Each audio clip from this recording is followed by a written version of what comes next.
여러분 안녕하십니까? 계속해서 포항에서 전해드리겠습니다.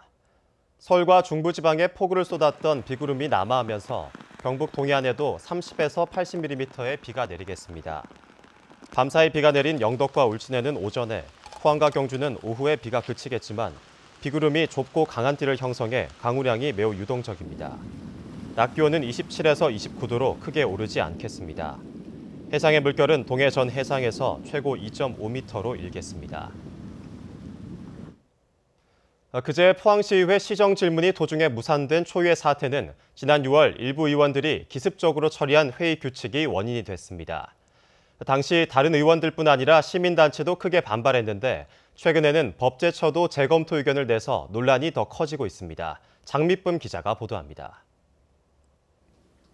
지난 6월 지방선거 직후 일부 의원들 주도로 개정된 포항시의회 회의 규칙입니다. 정책적인 시정질문에 대한 답변은 시장이 하고 그 외 사항은 관계 공무원이 한다고 되어 있습니다. 사실상 포항시장이 의회의 시정질문을 취사 선택해 답변할 수 있도록 한 건데 다른 자치단체에서는 전혀 찾아볼 수 없는 전무후무한 내용이어서 큰 논란이 됐습니다. 그러니까 시장이 답변하는 사람이 이게 정책이 사항 같으면 내가 하고 아니라고 판단하면 해당 국장한테 넘기겠다 이 이야기잖아요. 여당 의원들은 물론 포항 지역 18개 시민단체가 반대 성명을 냈지만 반영되지 않았고 결국 우려는 현실이 됐습니다. 임시회 시정질문 첫날 포항시장은 이 조항을 근거로 형산강 오염과 지진 문제 등에 대한 답변을 회피했고 급기야 의회 일정이 중단됐습니다.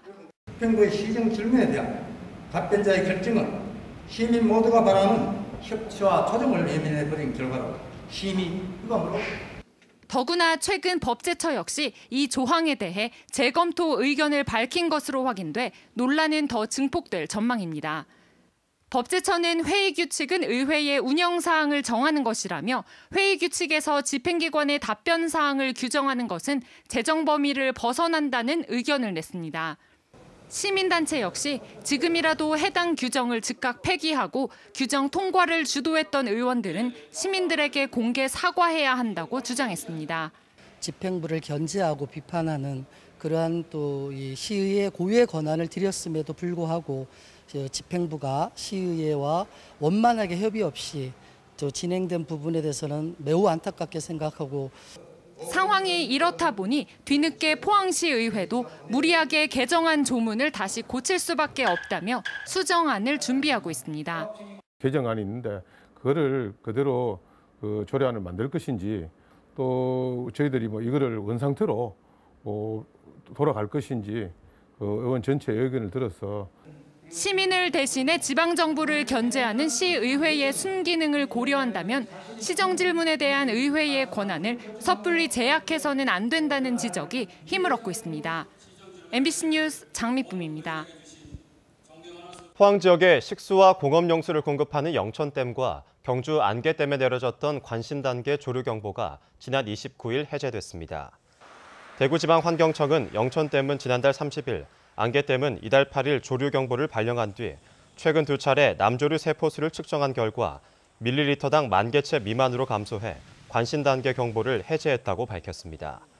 대구환경청은 최근 잦은 비와 일조량 감소로 남조류가 준 것 같다면서도 다음 달 초까지 무더위가 이어질 경우 남조류가 다시 증가할 가능성도 있다고 전망하고 있습니다.